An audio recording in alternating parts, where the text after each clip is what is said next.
ইংরেজিতে একটা কথা প্রচলিত আছে যে good people learn from their mistakes but the best people learn from others mistake or their enemies mistake.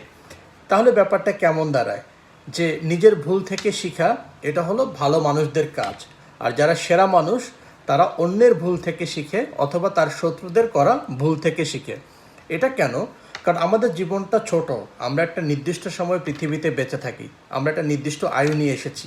তো আমরা যদি সব সময় আমাদের নিজেদের করা ভুল থেকে শিখতে চাই তাহলে আমাদের এই জীবন ফুরিয়ে যাবে এবং আমরা খুব একটা উন্নতি বা প্রগতি করতে পারবো না।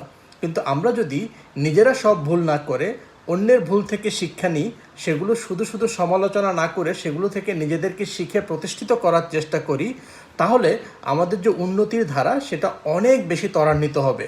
কাজেই আমরা অন্যের ভুলের সমালোচনা না করে অন্যের ভুল থেকে শিক্ষা গ্রহণ করি।